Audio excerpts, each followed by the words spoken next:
We all have a worldview. We all come to the evidence with certain preconceptions, with certain beliefs about how that evidence should be interpreted. Now, some people might say, oh, no, not me. I don't have a worldview. I believe we ought to come to the evidence neutrally and objectively. Well, guess what? That is a belief about how to interpret evidence. See, the philosophy that we should come to evidence without a philosophy is itself a philosophy.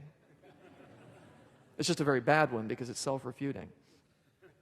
Your worldview is all of your most basic beliefs about reality, which we call presuppositions. Presuppositions, your most basic beliefs about the universe, about how we know what we know, and so on and so forth. They are the rules of interpretation that we assume at the outset before any investigation of evidence.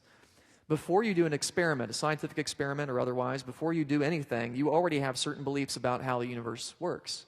You already have certain presuppositions. For example, the belief that your senses are basically reliable. You take that for granted, that what you see and taste and touch and smell and so on really corresponds to the actual universe.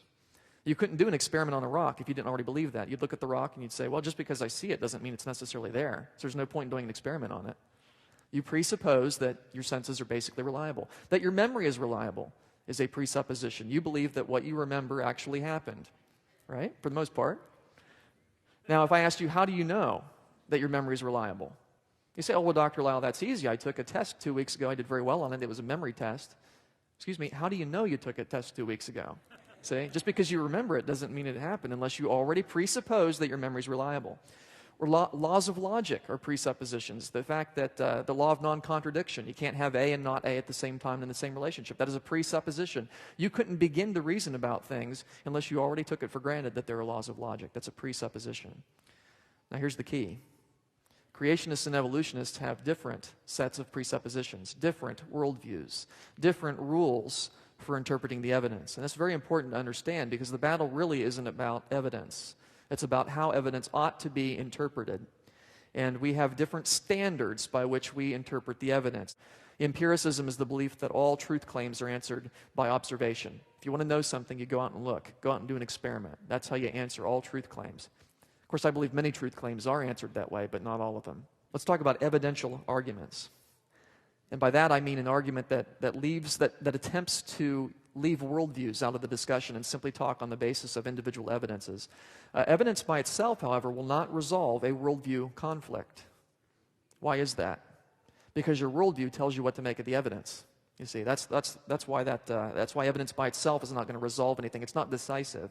It's not that people don't have enough evidence for creation. The Bible tells us everyone has enough evidence for the Creator God in Romans 1. Everybody knows that. The problem is they suppress the truth in unrighteousness. And God tells us there's no excuse for that. So it's not that people don't have enough evidence.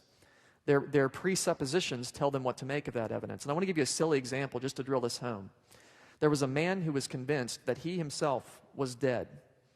He thinks he's dead, and he's very upset about this. He doesn't like being dead. Who would? And his doctor is trying to convince him, look, fella, you're perfectly healthy. I mean, you're not dead. You're walking and talking.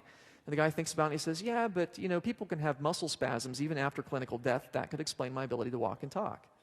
And the doctor says, but look, I have medical charts showing you're perfectly healthy. And the guy says, yeah, but, who knows if you're interpreting that properly? And in any case, maybe that's not even my chart. Maybe the name got swapped. And the doctor says, okay, I'm going to prove to you that you are not dead.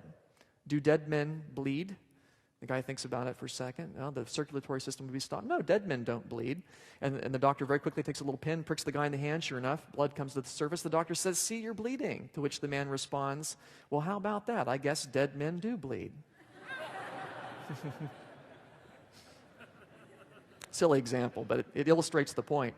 Did the doctor have evidence for his position? Absolutely. The guy could walk and talk. He had medical charts. The guy could bleed. Did the man find those evidences convincing? No, because he had a worldview. He had a presupposition that he himself was dead, and that presupposition told him how to interpret each one of those evidences. He was always able to come up with a rescuing device, and a clever person always will come up with a rescuing device. That's why you can't just throw evidence at people and expect them to change their worldview. There's no obligation for them to do so. They're just going to interpret that evidence accordingly. That's why you can't people don't just need more reasons to believe. That's not a logical or biblical approach to apologetics. They need to have their worldview challenged. That's what we want to do. Now, you may have very good evidence for creation. You might say, see how this is evidence that the Bible is true? And maybe it's very good evidence that confirms creation. I happen to think fossils are very good evidence that confirm the worldwide flood, don't get me wrong. But that's because I'm looking at it properly through biblical glasses. My secular colleague is going to look at that same evidence through secular glasses, and what's he going to say? He's going to say, that's not how I see it. That's not how I see it. He's going to come up with a rescuing device to account for that evidence according to his worldview. But evidence by itself is never decisive, because you always require a worldview to tell you what to make of that evidence. Therefore, a philosophically astute person will not be persuaded by mere evidence.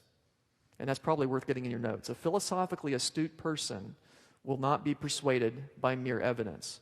Why? Because if he's clever, if he's philosophically astute, if he's sticking to his worldview, he's going to come up with a rescuing device for every evidence that you present. You see, and so he's not going to be persuaded one way or the other. Evidence by itself is not decisive because a person's presuppositions tell him what to make of the evidence.